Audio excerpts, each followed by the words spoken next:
Greetings, fellow armchair Imagineers. Bluedragonfive here. And Jacob Wile. And our good pal, Mutale Mwananshiku. Say hello to the folks. Hey, everybody. Yeah. All right. Hey. Ladies and gentlemen, as we find ourselves in the midst of Disney's big venture into the world of streaming, having started a war in the process, we thought it'd be nice to stay up to date on the ever growing catalog and rule on what's a must or a bust on Disney Plus. And tonight, the three of us are discussing Thor: Love and Thunder. No. Just kidding. Just kidding. We're talking about Miss Marvel Episode 5. Yeah. Time and again. Yeah, so again, joining us, Mutale. Mutale, how have you feeling about the show up to this point? I'm really enjoying the show. It was actually this show and Ironheart, which were the Disney Plus, the Marvel shows that I wasn't the most excited about. But then, actually reading the comic from Miss Marvel, which I was like, I actually really like this. That made me actually more interested in the show. And even though I wasn't sure about the power change, when I actually saw the episodes, I actually really enjoyed it. So it's like right now, depending on how it ends, episode 6, it's like it's my favorite Marvel Disney Plus show right now, and right now it's like my top 10 favorite MCU stuff. So yeah, I'm really enjoying the show a lot. I like Iman Vellani, and I like all the family dynamic as well, and all the cool representation that this done. Yeah. Jacob, how did you feel about episode 5? I enjoyed Episode 5. It provided an interesting look into the past of what happened regarding the family here and everything.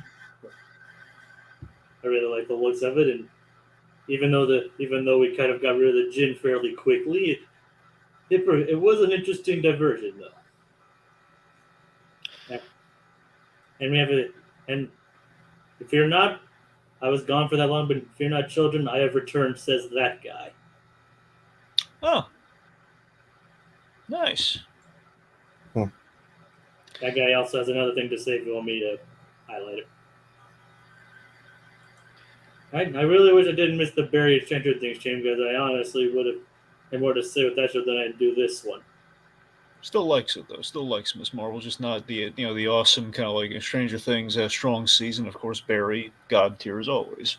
So yeah, I with this episode, this is the big flashback episode. We have kind of our the story about kind of the heritage that's going on with with the Kamala Khan character, which is really big. I did find again, unfortunately, I'm hoping this is not the case because we subverted a lot of other things getting to this point, but still we may have stumbled just the hair here and there. There's been a pattern with the large majority of the Disney Plus Marvel shows. And I sound like a broken record with this, but with every kind of Marvel show, we kind of enter this conversation, unfortunately, in a repetitious manner. In that, there's kind of usually there's like kind of like a mystery subplot, and then episode 5 usually is the most dazzling of the bunch, or penultimate, wherever it may land, like just penultimate episode in general. And then the last episode usually is kind of like a divided result in which, we usually get a lot right. And by the same token, there's either stuff that was maybe we overshot it, or it's just not working, or the elements that maybe were not strongest in the season are supposed to pay off in the last episode, and maybe they don't. So I'm hoping that's not the case here, but we'll see. Well, can I just say, I think I just hope the last episode is not short. Because one thing with this episode, I was kind of surprised with how short it was. I was like, wow, only like 38 minutes. I was like, wow. So I just hope the next one isn't short as well. Yeah, and that's the other thing too, is that the biggest problem these MCU shows have had is that it's been kind of a runtime thing, or like the big announcements, like, "Hey, 6-hour movies." Okay, how can that possibly go wrong? Well, I'll tell you how it can go wrong if we shortchange it. It's like, no, Falcon Winter Soldier is more like 4.5 hours, not 6 hours. Exactly. Well, that's the funny thing. Like, sorry, continue. Yeah. Well, that's what I'm saying. So this episode kind of had a little bit of some parallels to Falcon Winter Soldier, and in the positive here, in which I love that show. I still love that show. Probably still my favorite, even though the villain is very weak sauce in that show. But I love episode 5, like pretty much all the other, the penultimate of all the other MCU shows, in which this one and Falcon Winter Soldier is very much a backstory episode where we learn, the whole, the Patriot story with, with Isaiah Bradley. with Elijah. Yes, thank you. Wait, yes, Bradley. Isaiah And Bradley. Yeah. yeah, I know. I'm sorry. I keep wanting to say a different Isaiah. I just want to make sure I get it right. Isaiah Bradley. Anyway, point being, yeah, and that's the thing. We get the big, kind of like the very compelling performance by Carl Lumbly during that. Anyway, so we kind of have a little bit of that here, only more in the visual sense. So a lot of that really came together for me. But yeah, it's I think it's. Ultimately, I'm still loving I like the show, and I like what we get into here. I love our flashback stuff. It's just I question I question some of the your own grandfather time paradox logic here, but it was Yeah. good. I mean, overall, I liked how it I, made me feel, even though I don't think the logic quite tracked it. Wait, so she can go back in time now? yeah, I felt the same thing. I felt the same And thing. and it was kind of the whole out of nowhere resolution where Majda or whatever, I can't believe I'm really how to pronounce her name. Oh, which one? You mean the lead bad guy? Yes. Yeah, that's Najima. I think Najima. that's her Yes, name? no, it's Not Najima. Najma. It's either Najma or Najma. Najima. Okay, Najma. yeah. It's like how she could just suddenly close the portal to the veil. See, I'll tell you what I'm really dreading, you guys. I don't know if you have this or not. I'm really afraid that we're going to do a thing that somehow she's going to possess Kamran. I'm not going to like that at all. I don't know if they'll. Because do remember, that. when she zapped, she did it with a purpose, and then the energy from her came to Kamran. He was getting that checked out. Okay. Like- Well, I didn't. Well, okay. Guess I didn't take that, but because all I just saw that is just like now he has powers, which were kind of similar to the powers he has in the comics. That's just how I took Yeah, I it. But guess. I never thought about that. We'll I never see. thought about that, but maybe, yeah. I don't know. Maybe. I have a Just hope point it's there. not. I hope it. Ultimately, I just hope it's not a contrived reason for. And Kamala's gonna fight somebody she knows. Or no, I don't want it to be that because they have no reason to fight. Yeah. Yeah. Anyway. Anyway, yeah. Sorry, I'm sorry, Mutale. Were you about to say something or? Oh, jeez. What was I gonna? So I was bringing up the whole broad Falcon Winter Soldier. Oh no, I was just gonna say the funny thing about them because I think Kevin Feige said that they're like 6-hour episodes, but really they're not really hour-long episodes. They're like maybe 40, 50 minutes. They're not really hour-long. I was just gonna bring that up. Yeah, which I think is unfortunate. I think so far the only one that's I honestly out of all the MCU shows, the one that's kind of like hit the mark probably best with runtime and just kind of everything has probably been Hawkeye. Hawkeye's been kind of the closest thing we've had to a slam dunk on these shows, probably. Yeah.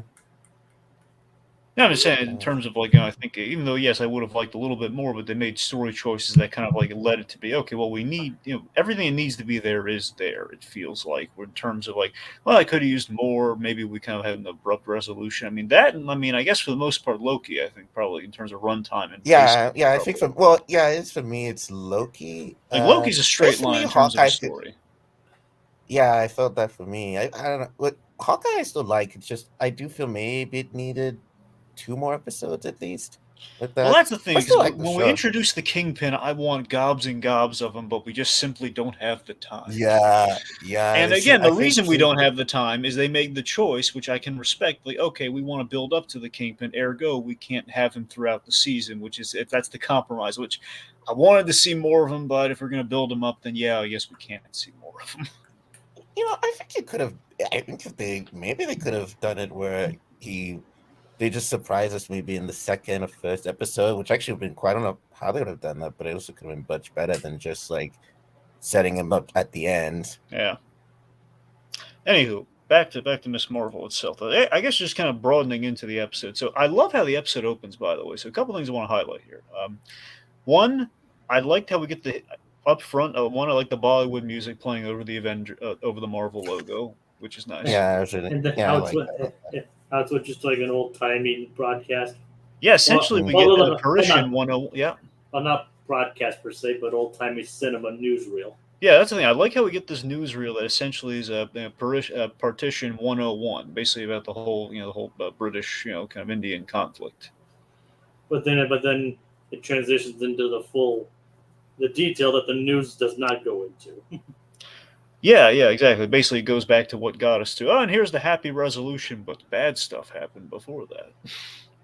So it kind of breaks down exactly what you need to know. So I really did appreciate that, especially for the layman. Again, this is kind of an important thing because there's only so much we learn about the culture through the people and the interactions, which I think is how most people kind of like embrace and kind of learn about cultures. It's kind of more personal, kind of boots on the ground, sort of like fish out of water experience. Now we've done that in the show up to this point. We never really addressed like, so what the heck is what is being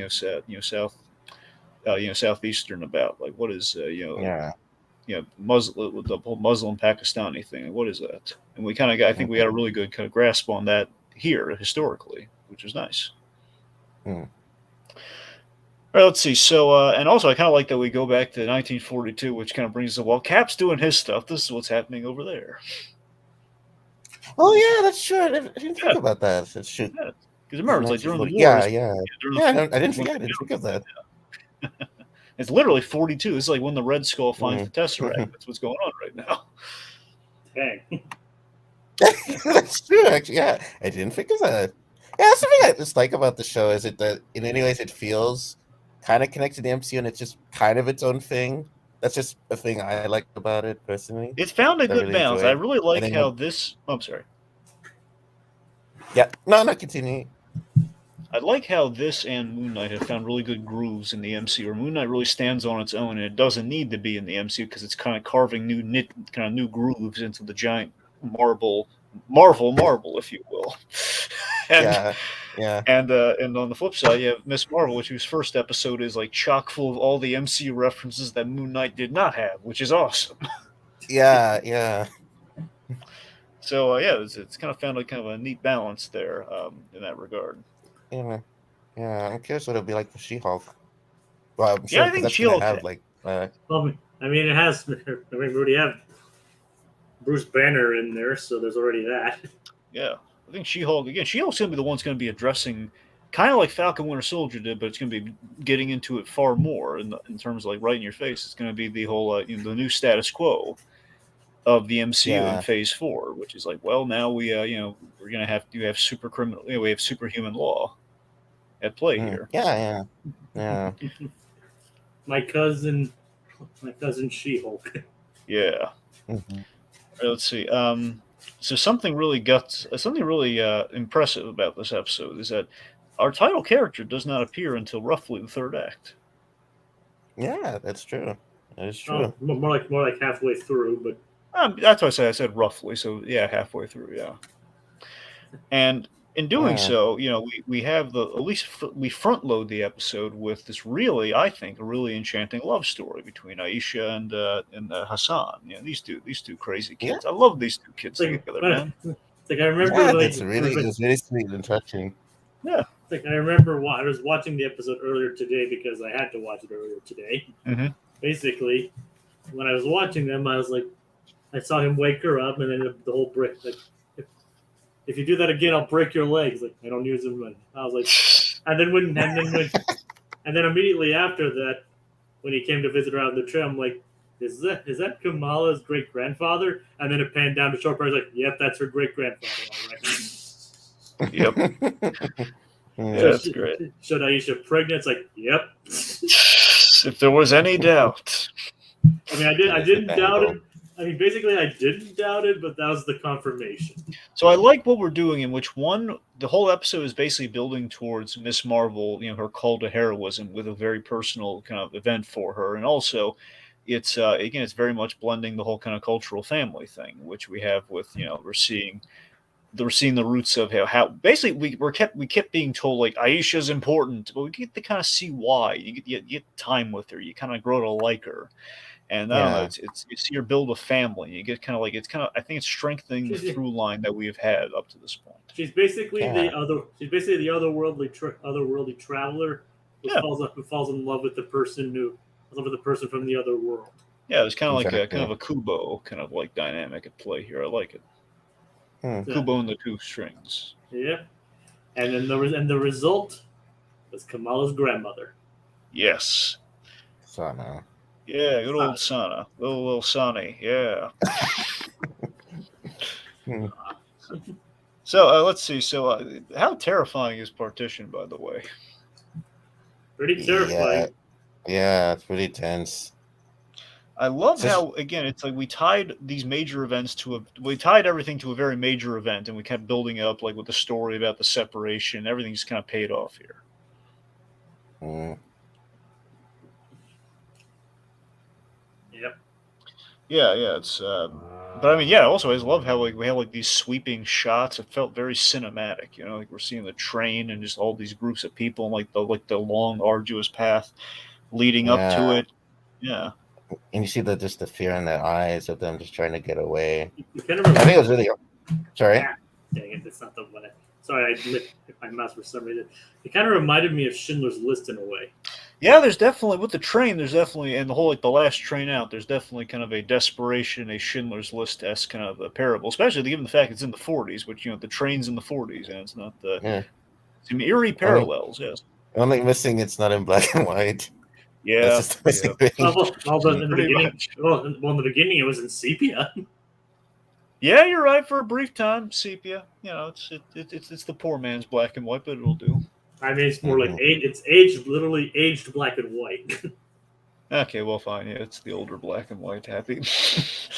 Well, I mean, it's still black and white. It's just aged. Okay. But, All right. So, but besides the point. yes. Besides the point, the yeah. Let's see. What was I getting at? All right. So yes, it's also quite the devious thing that was going on back then too. That the whole the British essentially putting the cultures against each other and basically, okay, you want your freedom, you got it, but basically there's going to be a divide between your people in which you have the Pakistani and you have the basically the Muslims are in the Pakistan. If I have it right, I believe that's what. Yeah, it I was. think so. Yeah, I think that's what it is. Yeah. It's essentially what it is, and it did happen in reality. Yeah, of course. Yeah. Hmm. So I think I like that we kind of like it's quite the devious plan that the British kind of cooked up there in terms of like, yeah, okay, well, fine, you have it, but you have your victory, but we're gonna sour it a little bit. And you have to make the arduous journey, and there's gonna be some bloodshed, kind of like political angst. It's not gonna be nice. It's not gonna be pretty. No. No, it's not. Jacob, are there any comments we should address? You think, or you think we're on topic? Like, Well, I mean, it's still all from that guy. Yeah. Okay. Kind of connected to the MCU and kind of its own thing. That's also what Moon Knight did, and also She-Hulk will add fourth wall breaks to the mix. Yeah, that's gonna be interesting to see for sure. Like how, because I imagine they're not gonna go full tilt with it until Deadpool, but I think it'll probably be like maybe either it's gonna be winks to camera or it's gonna be like it calling out MCU formula. I think it's as far as I know, or at the very least, they could probably do like a witty narration. That might be the best. Jacob, that's a good observation. That might be it. I mean, I'm not gonna bet money on it or anything, but that could be a good way to like, I mean, maybe not go full fourth wall, but still talk to the audience in a way. Yeah. Yeah. I heard that. I think was She-Hulk the first Marvel character that broke the fourth wall? Well, let's see. She-Hulk was in the '80s when she was doing that, if memory serves, and that predates Deadpool. Okay. So I mean, we don't know who was the first, but Deadpool was not the first. Yeah. But, Yeah, but I mean, in terms of like the Marvel and DC side, Joker technically would predate them with breaking the fourth wall, but I mean, technically, Deadpool made it more of his character trait than She-Hulk did. oh, exactly. Deadpool's fourth wall breaking is a huge component of that character. She-Hulk's just like, let's just go have one. Mostly, for the most part, She-Hulk broke the fourth wall on covers. That was the main thing she broke the fourth wall on. Well, then maybe it'll be something during the titles that maybe She-Hulk will do in this show. That is an excellent idea. That'd be great. That'd be a way to get people not to hit that skip button. Hey, we should probably get back. We should probably get back to Miss Marvel. That we should. So Yeah. So my favorite part of this. Well, I'm sorry. Let me backtrack here. So We're not torturing Obi-Wan Kenobi this week. No. But let me tell you the biggest problem I have with this episode is, as much as I'm loving it, the persistent problem of the show for me. Because again, I was loving the show, and then there was a little hiccup. Not a thing that kills the show, but definitely a thing that kind of like I think we were on we're making some good Moon Knight tracks, and then something happens where it's. again, I don't think this is a show that needed villains outside of potentially damage control, which is where I was hoping it was going. And again, it looks like for the last episode, it's Yeah, probably I going to see go what that you. way. And Yeah, I see what you mean. yeah, the whole thing with the Yeah. clandestines kind of wrapped itself up pretty quickly without even really much of her interference. And this episode makes it a little worse for me because we can think about it. Okay, well, fine. We have our big backstory episode. We're going to go back in time. We're going to kind of learn, kind of the rift between Aisha and Najami. Najima. I think it's Najima. I think that's how it's pronounced. Namja, I think her name. No. I'm gonna look it up. Yeah. Okay. Point being, Kamran's mom. So, yeah, the problem I have is that I think she just radiates bad guy when she's like reuniting, like, oh, Aisha, we looked for you ever since that temple business when we lost the bangle, and it's like, well, really, that's Najma. It's Najma. Najma. Najima. Okay, Najima. Okay, Maybe Najima. Najma. Okay. Like not Jima. It's just Najma. Okay, Najma. all right. Najma. Okay, Najma. Okay. So anyway, so she's radiating the bad guy thing too much for me. And the biggest problem is that when these guys were introduced, they seemed really nice, and then they just kind of turned on a dime to be, we're the bad guys now. We're the bargain bin Eternals. That's essentially what they are. They're bargain bin Eternals. It's like we're gonna help you, Kamala. Kamala doesn't want to help them. We're suddenly gonna kill you, Kamala. And it's not even that she didn't want to help him. It was that, well, I want to do this the safe way. And even then, she was like, no, I still want to help him. It's like, well, can it wait till after her brother's wedding? Like, no, we're going to fight you now. That's really not good writing. And then the veil suddenly opens as she returns back to the president's episode. It kills one of them. She pleads not to leave Kamran behind, and then somehow the veil actually kills them without any hint that it could actually kill the person upon touching it. Well, to be fair, Mhm. that's why Bruno was hesitant about Kamala touching that thing. Yeah, So I mean that's a fair point, but also the fact that Najma can just automatically close it. I mean, well, that's the thing. I think it's more like a bug zap. It kind of reads like a bug zapper thing almost. Of like, okay, your friend just died, touching the veil, so I can do it now. Like, why can you do it now? How do you know it's not gonna? And again, luckily she was able to close it. How? I have no idea. She did. I mean, magic. I mean, I don't know if it needs to be explained. But but she's as magical as her friend was. Mm-hmm. And it is weird also, like when she does sacrifice herself, the blue mist does go and like goes into Cameron, which I was like, okay, is this like Terrigen mist or something different? I don't know. Well, that's the thing. The whole show is trying to distance themselves from the Terrigen mist because they're ashamed of the Inhumans. Yeah, even though they're brought back for Doctor Strange. I know, which is weird, but it is weird. I don't know. I don't know. Well, then again, he was killed in that, so. Well, that's the thing. I think ultimately it's just that people, even if we are bringing them back, I think we're trying to distance from mutants and Terrigen mist. It sounds like. Yeah. Well, sorry, not mutants, but Terrigen mist and stretchy powers. With Mr. Fantastic, we're trying not to duplicate that because we're going to probably do stuff with them down the line. Who was also introduced in Doctor Strange and killed. And that's what I'm saying. We are bringing them back, so perhaps that. But then again, we are killing them off, so it's kind of a mixed message. So I don't know. I think it's just I think they probably will bring them back. Well, I think I heard it says Feige was just like, okay, I'll put the Inhumans in here, see what fans' reactions are, and then look at it like, oh, maybe we'll do the Inhumans later if people. That's what I'm saying. The Humans, had it been a movie, it would have gone over so much better. It would have been the Eternals we needed. Yeah. Although I wonder what because originally Inhumans was going to be between Infinity War and it was called at the time Infinity War Part 2. So I don't know what they would have done, like if they did have the Inhumans. And instead they went with Ant-Man and the Wasp. Yeah, which was a fair choice. Yeah, it set up the whole quantum realm. Yeah, Ant-Man being kind of the Marty McFly kind of like secret, kind of secret weapon to get him out of it. So yeah, he brings him the secret of time travel, so he's very key to that film. Yeah, no, he is. So Miss Marvel. Yes, that's the thing. Yeah, so I'm just saying. So just the whole the job. Najma. Sorry. That's like so again. This Najma again. She's turned on a dime, and it's just the fact of like, and also when she kills Aisha, I mean, she's just like, hey, I'm sorry, she goes to her and says, like, hey, you have till tomorrow, again, very threateningly, versus, like, hey, come with us, which it probably should be. It's like, hey, you have till tomorrow to bring us the bangle so we can go home, which that's what I'm saying. If it were just like, I'm identifying with these guys as Kamala was in the beginning, like, okay, they just want to go home. That's reasonable. I can help them out with that, even though it's dangerous. And then it's, no, we can't wait a day for a wedding. We want it now. We're gonna fight you and everything. And this that persistent problem is still in the characterization, even going far back to where I should be seeing. Okay, this is where she went south, and I think what we're doing here, it's frustrating me because I can see the inkling of it, where the whole reason for her death, to me, at least I like to think the way they're trying to do it is Kamala brings up Kamran, which is kind of a hypocritical kind of irony. Hey, you settled down and had a family, which I don't approve of because we wanted to go home and not make roots here. And what did she end up doing? She ended up having roots here and having a son who's like half, I believe he's like half and half. He's half Noor, he's half, Jinn, Noor, what have you, and human. Yes. And that's the thing. So I think ultimately, I think what they're trying to get at is like, okay, she was really upset that Aisha abandoned her, and she's not going to. I think the idea is like, no, I won't. I won't destroy the world. And my son, turn my back on him like that. But again, I think we might have fumbled Yeah, the ball. that's what That. I I think. mean, I think that is what they're going for.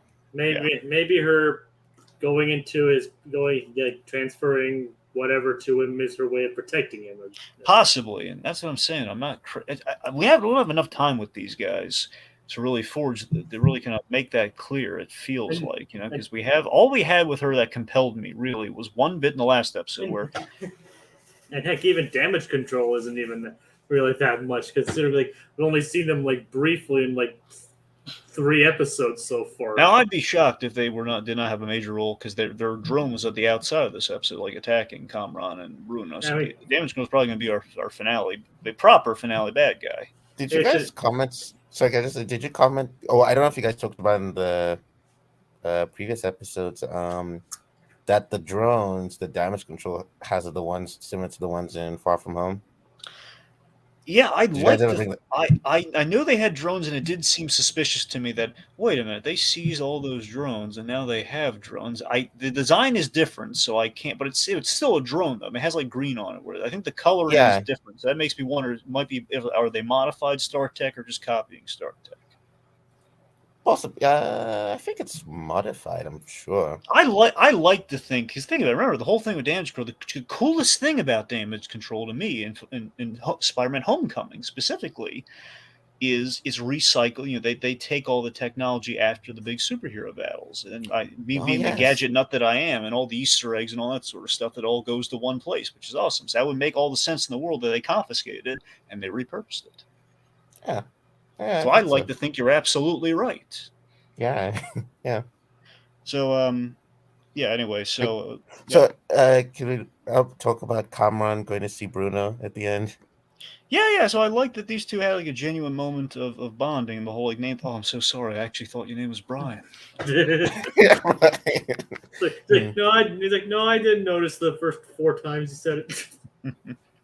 It's the fact that like he's making an effort. He's like, Tesla, you like a car guy? He just doesn't pick up on the fact that it's Nikola Tesla. Yeah, the car guy. Yeah, the car guy. Obviously, Nikola Tesla is like well known for his cars. Yep. I hope you realize I'm being sarcastic. Well, yes, Jacob. I think no, we know. I mean, you guys are just being silent for a No. Yeah, I think you summed it up really nicely, though. Yeah. All right, that's what was I? All right. We're talking about. We do talk about Bruno this time, so I'm sorry, Mutale. Do you want to say anything about Bruno? I was gonna say I still keep getting just like the Tom Holland Peter Parker vibe from him. I just keep imagining him as if he was cast as Spider-Man. I just keep imagining that. Jacob, did you say something? You might have cut out or muted or something. Yeah, sorry about that. My cord came out for some reason. Right. But as I was saying, and as I mentioned in a previous episode, the guy who plays him, the name's escaping me for right now. But Matt Lintz, that's his name. Yeah, Matt Lintz. He was actually in one of the. He's actually on the short list for being the official Peter Parker Oh, in, fun. Yeah. in the Right, MCU, right. but before they went with Tom Holland. Yeah, I know. So I was like, so he very well could have been Peter Parker. See, I still say Yeah. if anything happens to Tom Holland, or if he just chooses, I don't want to do it anymore. I say cast Logan Lerman as Spider-Man. That's my guy. That's who I'd want to play Spider-Man. If only if Yeah, anything sure. ever happened to Tom Holland. Yeah, I'm sure. Yeah, we could go there. Yeah. Or they may just decide to make Spider-Man 4 if it's like, well, Tom Holland's don't come back. Let's just have, I don't Just know. dump a lot of maybe money they'll on get, Tobey Maguire's front lawn. Let's get him to come back. yeah. Yeah, but let's see. So Let's have the third best Spider-Man. Have the third best Spider-Man come back. well, really, I don't know. Some people might say Andrew Garfield's the third best, but I don't know. He's the third best Peter Parker. He's the second best Spider-Man. All right. Oh, yeah, I guess. Yeah, you're right. Yeah, most people would say that. Yeah. Yeah, that's fair. Yeah. All right. Let's see. Tom Holland's the best of both. Yeah, yeah. So you basically he's the bargain Spider-Man. You get a little bit of everything. Mm-hmm. Yeah. So let me. And does it better. Yeah, it's great. So back to Miss Marvel. Yeah. So so as I mentioned, well, I'm having problems with Aisha and the fact of like, hey, she just kills her kind of her sister-like figure sorry, Aisha. Sorry, Aisha's the one who dies. No, yeah, that's what I'm sorry. That's why I was jumping the gun there. So Najma, she kills Aisha, and that leap to me is like, really, the whole you're just gonna kill your ex-family member like that and it just seems to be a leap for me of like, hey, I'm not even like the whole like I'm just not going with you. It's like you're not going with me, die. Now I'm gonna get that. Well, I guess she's just like she's a traitor, so she's just I'm gonna kill you. You've chosen like she's turning into humans. Yeah. Yeah, you've chosen humans over them, so it's like, yeah, I'll kill you. Well, yeah, but like, not like to wipe them out or anything. Just I just don't want to go with you guys. And it does raise the question if they know if she is like so insistent on that bangle, it implies to me that they know if they use that bangle, something bad's going to happen to to Earth, and that perhaps it's like maybe we I don't know. It makes it even more villainous to me. Of like, really, you knew it was going to destroy everything. It's just maybe possibly another writing hole for me. Like, so they knew the whole time it was going to destroy everything. Yeah, not wrong. Yeah. So anyway, so let me tell you about the best part of the episode for me, though. Yeah. I love the link up. I love that because you kind of feel it. Because this is how we ended the last episode, and we're kind of like we're doing partition. So you'd imagine Kamala, the namesake character of our show, would emerge at some point, and if she's going to emerge, this would be a dramatic place to do it. So I love one. I gotta tell you guys, I've been feeling it already. I just haven't really brought up at all really during the show, but I love the Miss Marvel theme. I love like our dramatic, like the kind of it's almost kind of like the Moon Knight theme to a degree, but obviously it's different. It's one's more It has like kind of like there's like there's kind of a dramatic operatic kind of nature to it, which I really liked. Yeah, it is really good. So I like that, we just kind of build things perfectly right. Aisha dies, so again, if one loop of one era of the family goes as the new one enters, just miraculously in terms of the timing there. It's like, for reasons, she time travels, which again, I question the time travel versus the hallucination, which we've built up to this point, how this all works, because she definitely went back in time, because she's holding a little picture. Yeah, she did. And that's how we know. And helped her grandmother. Yeah, so that's literally in time travel. That's called the essentially the grandfather paradox, in which somehow you went back in time, traditionally to kill your own grandfather. But if you did that before they had you, then how do you exist? So it's kind of like, so Kamala went back in time, and so the idea is that no matter what happens, Kamala will keep going back in time at this point. So it's kind of like a full circle sort of thing. It's yeah. Exactly. Yeah. So it's interesting, and I don't want to make everyone go cross-eyed. Well, wait a minute, how does that because time travel it's a cornucopia of confusing concepts to control. I know. Does it match with the time travel rules of Endgame? Where isn't that a thing where you go back in time, but it causes a different? Well, I think the difference, Mutale, and look, I don't want to get bogged down all the time travel. I don't either. Ultimately, I think simply just to look at it simply is that that's changing something in time. This is like a predestined sort of time Oh, thing, which this is okay. supposed to happen. It's like again, so the grandfather paradox is like stuff that okay, this is what happens in the mainstream of time that Endgame is all about. And clear the Yeah. TVA haven't intervened yet, so Exactly, with the TVA and the Endgame, with all okay, this is how the flow of time's supposed to go. Which Okay. yeah, it's just going to go so on and so on. So Oh yeah, that's true. Yeah, I guess. Okay. All right.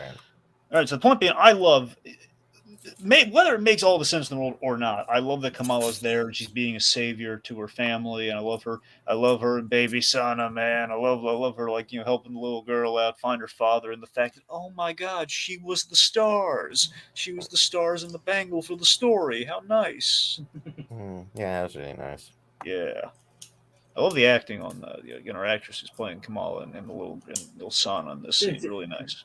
Yeah, and Kamal's like, it was me. Like It's she just was the like, fact that I'm sorry, go on.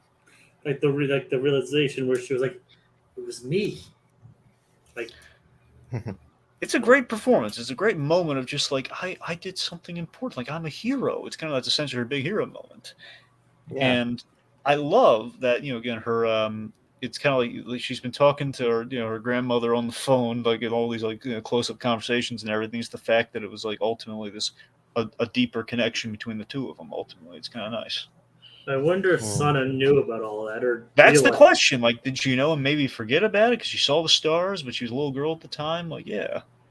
And did she realize it was actually Kamala that helped her? Or I mean, she did sense it when the train came in. Like, she knew something.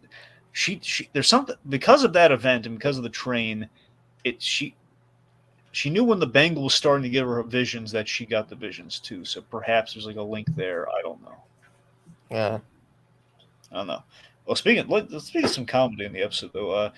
Muniba, her mother. So we had a beautiful moment of the three generations of the Khan women, just kind of coming together there, and just the whole like the moment of, like the showing the photograph and everything. We have that really great line. Two people fell in yeah, go on. oh, go on. Two people fell in love and created something bigger than they would have created alone, which is a beautiful line, by the way. I love that. Yep. Yeah, That's it's really. it. Yeah, it's so And good. and it shows what Kamala's mother, what she was like during when she was Kamala's age. Yep, Mm. all the Bon Jovi love. But Yeah, like, or as And or as, and or it's as, or as Sana thought it was, Bruce Springfield. God. yeah, I mean, and I come on, mean, and she doesn't, and she's not even corrected. It was and it's Bon. really It was yeah, and Bon it's Jovi. nice. Sorry. Sorry, no, I was going to say, and it's also nice that she said, I think Kamala said, why didn't you tell me? And her mom just said, oh, you never asked. It's like, yeah, Yep. she would have just told her if she just asked. So I also appreciated that. Yep, and it's like, where like she realizes that she was like not afraid to let Kamala, like she was wanted to hold on to Kamala longer. Sana realized that she probably didn't hold on enough. I think the funniest line in the episode, by the way, I don't know if you guys had this, and I love the way I've warmed up on Maniva, by the way, given that her story with her paid off. Because I was worried she was going to be maybe a doting mother in the negative, perhaps, but we didn't end up doing that, so I'm happy about that so far. And the fact that she's finally in the know. I love the line that she had about the whole chipping her daughter thing, where it's where he had this whole her mother saying, "Oh, Magnum, the dog, Magnum, her little dog, never gets lost because he's chipped," and says, like essentially, mommy. Magnum is a dog. Dog. Oh, yeah, actually, first time I didn't pick up in it, but second time I was like, oh my God, yeah, no, this is hilarious.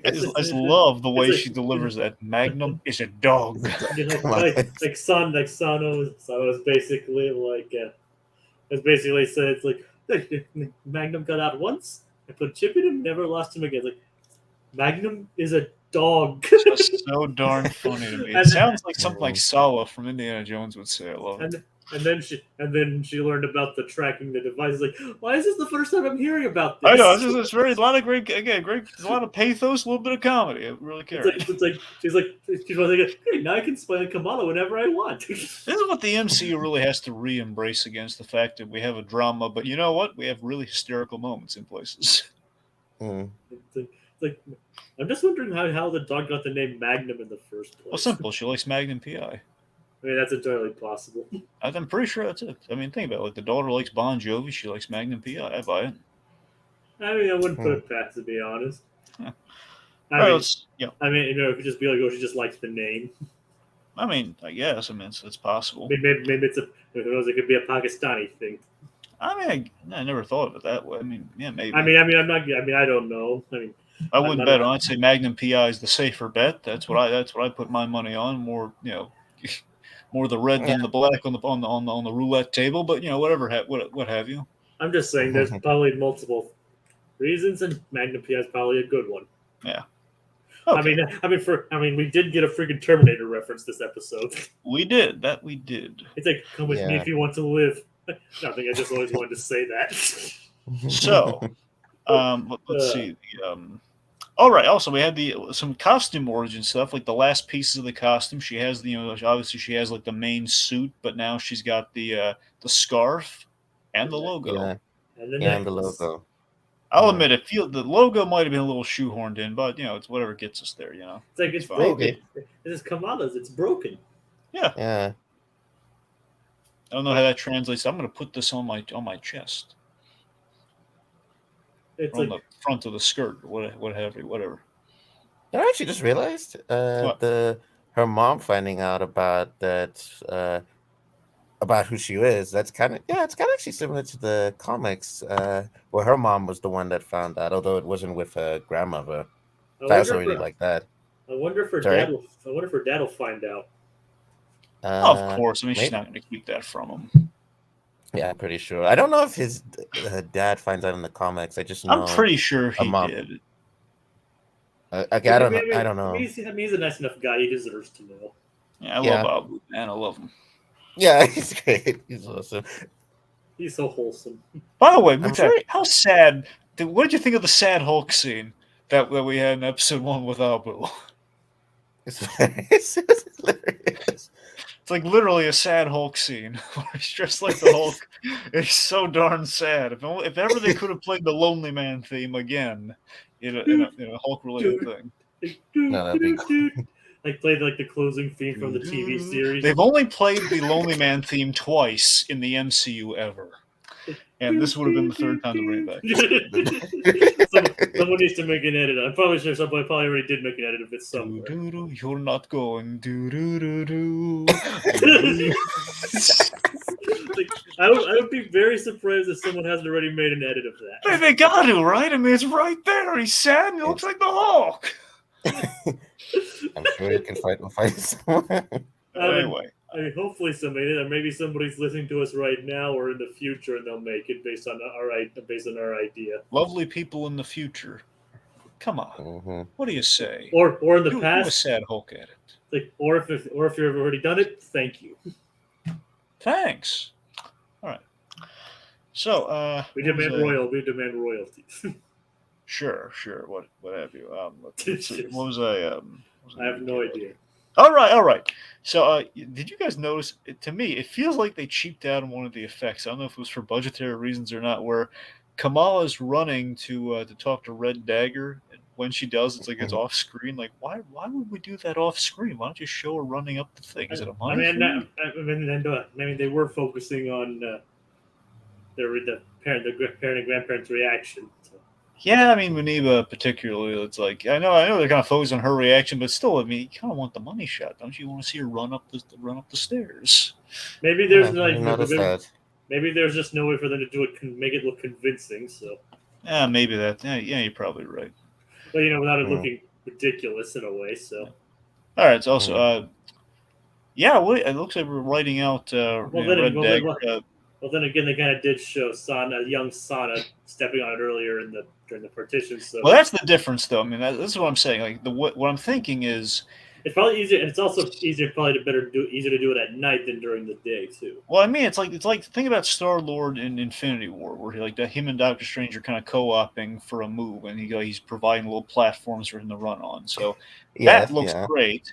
And what we've been doing, Miss Marvel, don't get me wrong, he's great, but that's more like close up. Like, okay, I'm gonna drop platforms. So basically, I'm gonna platform video game it to save people, which is cool, and that's fine. It's just maybe doing the full run up the stairs thing. Perhaps they're not quite there yet, at least on this budget. Maybe. Anyway. They said plus the effect probably looks better at night. Yeah. I really want him to do the thing where the way she travels and other things, like when she has like the stretchy arms, where she can use her power to do a construct with big stretchy arms, and that's how she like can fling herself places. Perhaps I don't know.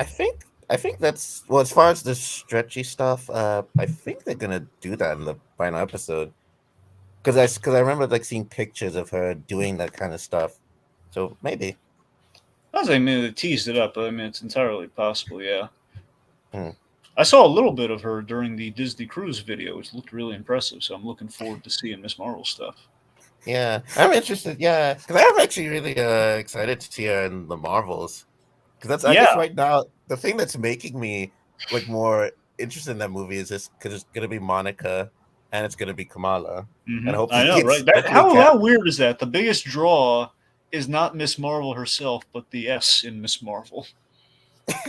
Yeah, I mean, the S in Marvels. It's like yeah, it's gonna be all the other people who have the Marvel name. Basi- basically, the biggest draw is Kamala Khan herself, Yeah, hmm yep. How crazy is that, man? and not the hmm other two people, but Yeah, I mean Kamala. Monica definitely. I think Monica's the other draw. She's She's second tier though in terms of I think it's all Kamala, then it's Monica, and then oddly enough Carol Danvers. But yeah. hmm However, to be fair, and I think this will be in her favor with the Marvels, that Uh, Miss Marvel does get better each appearance. So it's kind of like a Doctor Strange thing, only not as like Doctor Strange had a really still had a really solid first movie and still like you get all you need from Doctor Strange in one go, and then he kind of got even better each time he appeared in a smaller dose. Yeah, I So agree. and that's in that respect, like Captain Marvel, like for me in Endgame, like she less so when she enters. I mean, don't get me wrong, it's nice her saving Iron Man and everything, but I mean her like, hey Peter Parker, you got something for me? It's like yeah, that's pretty cool. Yeah, that was really nice. It was That's what I'm cool. saying. They just kind of got better, and she was like this, the ace in the hole, and that's essentially why Kamala Khan loves her. So all that worked. Mm, So there's hope. My point being is there's yeah, hope. yeah. I don't know if the Shield cameo at the end of the next episode. I don't know. I'm hoping she will. I really am. I'm hoping perhaps that the what I've been hoping for since the start, because I was really put off by. And I think I kind of accepted it at this point. It still doesn't really answer anything for me. It doesn't really fix anything necessarily, but I've been wanting there to be kind of a cosmic kind of space correlation to the bracelet, just given Ah, the yeah, interdimensional yeah. nature of it. Now, I'm hoping that perhaps that would be Carol Danvers like checking in on that because remember, like she was consulted about the 10 rings Yes, exactly. from Shang Chi, so she would If possibly be in on that. And that might be the thread that we're looping some of our Phase 4 stuff with like the Shang Chi. And remember, it connected to the 10 rings when we found this thing in a temple with the 10 rings on it. So I don't know. I think it's possible. It's like a Hmm. Shang-Chi Captain Marvel kind of connect, I'm thinking. so, That's yeah. and considering Captain Marvel appeared, I'm in there with Hulk as well. I mean, well, technically Bruce Banner. So Yeah, yeah, yeah. So Hmm. it's looking likely. It's looking likely. the pieces are starting to fall together once again. Yeah, yeah, indeed, yeah. Hmm. And of course, we have Kang set up. Yep, old Yep. Kangy boy. Then we're gonna get him hmm more of him in. Kangy boy. Kangy And we're, boy. and we're also gonna get more. And we're also No, gonna. sorry, I hope Scott Lang calls him that in Quantumania. Yeah, Hey, Kangy boy. yeah, yeah, and that's where we're gonna see him officially unleashed. Yeah, yeah, it's gonna be interesting. Yeah. Jonathan Majors wasn't that who played Yeah, him? Jonathan Majors, who was a great actor and did a really good job as the He one who who remains. remains. Yeah. Yeah. Yep. I'm curious to see with because of how Kang is hopefully better set up than Thanos is. Because when you look at Thanos in Avengers to when we actually see him in Infinity War, it is very different characters. So I'm curious if Kang, if that's going to be better set up and make more sense. Well, I mean, it's we did build him up really interestingly in Loki, but then again, here's the big question, and I think Doctor Strange 2 kind of answered this for us. Um, Originally, the Disney Plus shows were meant to be more supplemental in terms of you don't need them to you don't need them to go into the movies, and you just like enhance the experience. But obviously, Doctor Strange 2 it was a very big plot point. Like you really want to watch WandaVision before Yeah, like yeah. know what the deal with the kids is. So that maybe indicates to me that yeah, Loki being a necessary like thing to watch, that will be basically all your Kang kind of background that you I need. mean, Which it is kind of self-explanatory. Well, not so. Basically, it and does not to give you pretty much everything you need to know at the end of that last Loki episode. Well, here's everything you need to know about Kang and what's going on there.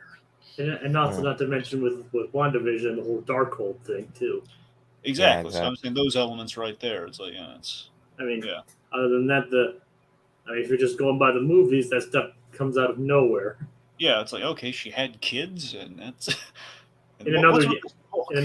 in another universe, Yeah, yeah, Mm. right. but not part of the multiverse though. Yeah, Like, man, yeah, never mind. Mhm. right. Okay, I think that's. I mean, I think that'll about do it. I We're, think we covered. well, Yeah, and we're moving into speculative territory for stuff that's not Miss Marvel. So I think it's time for us to hang up the cape for this episode. Yeah, yeah. yeah, I think, yeah. What? I think we covered everything. I think so too, because again, I really like the love story. We already there's only so much we can really say about that, but yeah, it was. Yeah, wonder, I think. I Yep. wonder how Kamala's love life will go. That is an interesting question because now she's got 3 guys. Yeah.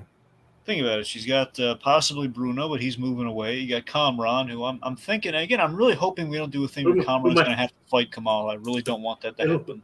who might be Yeah. possessed, who may or may not be possessed by his mother. Yeah, which again, Yeah. that's going to be I rough hope to that happen. doesn't. I hope he just gets Yeah. powers, and what I'm hoping they're going to do. I think the best case scenario, because clearly he's going to get powers. Yeah. Best He case does. scenario. I'm sorry. Go on. Oh, well, I just wanted to say, because I know, yeah, from what I remember in the comics, he is more villainous. I don't know if they're gonna go the same path or maybe do something different. I don't know. If he goes Um, villain, it's just going to be really forced. And again, they really just kind of screwed the pooch with the villains in this show. It seems to me. that's yeah. I mean, So far, based on the evidence that we have seen. Mhm. apparently, Miss Marvel's not known for her villains. I know that's the problem. That's the only problem. Miss Marvel to me is like she's really great slice up. I just want to. Honestly, if There she didn't have is. villains and she just like fought like bank robbers and stuff, I'd be down for that. She has one. She has one villain. He's like The a inventor, right? bird. Yeah, the inventor. So when I read that arc, I was like, okay, it's not a bad villain. I mean, After him, from like a distance, you might think they might be setting up Bruno to be the inventor, which would not make much sense given he's a nice guy. no, that wouldn't make sense. It'd be dumb. Yeah, that's what I'm saying. Because he does invent stuff, but Yeah. Oh, well, yeah. That's yeah. No, but you're right though. You're right though. They would not. I'm saying in this context, it would maybe really a Okay. weird left turn. Like, and he became a bad guy. Ah. Uh-huh. We just have to wait until next week's mid-credit scene. What I'm hoping they're gonna do with the finale, I guess the end kind of like was kind of something. Yeah. And we know there's going to be a mid-credit scene next episode. Oh, for sure. Yeah, because I've been checking. Because usually, sometimes, like in Falcon Winter Soldier, they kind of work in an extra one for you. But yeah, in this case, yeah, the last one's definitely have a post-credit scene or mid-credit, what have you. Maybe both. Sometimes both. Anyway, what was I? Oh, right. So I'm hoping. I think the best case scenario for what they could hope for is perhaps Kamran gets powers and it'll circle back to what I've been hoping the show is going to do, where it's going to be maybe an allegory for maybe a little bit of Islamophobia, which we kind of had with the partition thing, with the whole like the Muslims not being looked upon in a positive light and all the war and strife and everything. But regardless, just the fact that like damage control is being the allegory for like, yeah, we don't trust you, you guys with powers and everything, so we're assuming automatically you're bad, and that's going to lead to Kamran maybe like proving their point, and Kamala maybe being the bridge there. And I think so. Speaking of missing people, it's going to see Nakia's reaction. Yeah, that's the thing too. So yeah, Nakia and Amir and all that. Yeah. And Nakia was completely missing from this episode. Well, yeah, because she's back home with the rest of the guys. Yeah, I know. Yeah. We even got to see Bruno in this, and hey, let me ask Jacob. Can you tell me something? Do you remember if Bruno had a cast on his arm in this episode? Yeah, he did. Because remember Kamran was trying to like do a handshake or something with him, and right.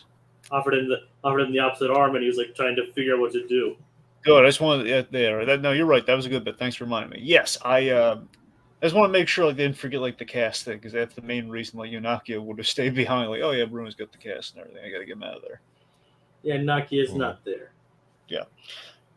Yeah. Okay. Well, let's That's about it. I hope it's not just like a big like power fight. I'm hoping it's like maybe we're saying something with because damage control's been like trying to frame her in a villainous light or frame her like, oh, this kid's no good. So perhaps we'll do something with that and kind of like maybe kind of go out on a high note. Fingers crossed. And I think that's Yeah. where I'd say it's roughly where we leave it, right? Uh-huh. Yep. One thing I wouldn't want of his powers. I hope What? he doesn't just make constructs like Kamala, because I'd be just like really, like people already are like, oh, she's kind of like Green Lantern, and then to just have it be a big Green Lantern fight, I wouldn't like that. Well, that's kind of like the difference, though. I like that Kamala's constructs are kind of MCU inspired. I mean, obviously one of them a little early with the stretchy arms, but not counting that, like she does like make a shield occasionally, which is nice. Yeah. And Mm. one could say the giant hands are kind of Hulk-esque, perhaps. I don't know. Yeah, I guess you could. I'd like to think. I don't know. Yeah, well, you could see it that way. And those platforms, again, just as cited with the Infinity War thing, little Doctor Strange-esque, walking on little platforms. I don't know. Mm-hmm. Well, people on her probably wouldn't know about that one though. That's fair, but then again, a lot of information came out, and all these in-universe, biopics, and like remember Scott Lang has a podcast in which he's told him everything. So I don't know. Well, Scott Lang wasn't there. I'm Titan. No, you're right, he wasn't. But I mean, anybody saw some stuff during the fight. You saw. You don't know. Plus, remember, it's entirely possible that he's invited Avengers on his podcast, so it is within the realm of possibility. Yeah, that's possible. Yeah. That's the behind the scenes material, like the viral marketing stuff. I want him to do. Like HBO Max has that. They have like the Batman, the Batman audio adventures, which is great. It's a radio show podcast sort of thing. Now, I wish they'd do that with the Scott Lang podcast. Well, like I think the head writer of the show said she would love to write that. I guess it's up to whatever Kevin Feige says.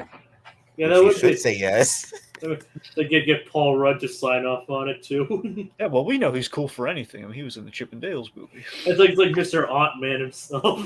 Yeah, oh god, but wouldn't that? I mean, obviously now they can't have it because she's dead. But imagine like Scott Lang, talking to Aunt May. Ant-Man.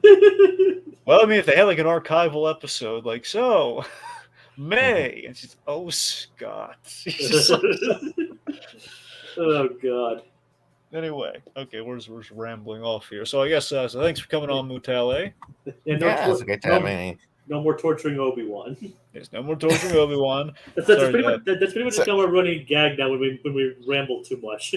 Yeah, basically we kind of rambled about how when Vader did his infamous move to torture Obi-Wan, we kind of like thought about like what are the other things that Vader would do to him? It kind of went on. We spent like 5 to 10 minutes regarding it. Not even like maybe he just like shave his beard and keep him in captivity for it to grow back again. Just do it again and again. Just to irritate him. And we didn't even like talk about the episode. We just talked about different ways he could torture Obi-Wan for like 10 minutes. A bit. Yeah. Anyway, so also I want to thank that guy in the comments for sticking with us and giving us stuff to talk about. Thank you, that guy. Yeah, that guy. That guy. Just like monsters, just like that monsters, well, not monsters at work, but the monsters laugh floor thing in Disney. That guy. That guy. All right, that'll do it for us this week.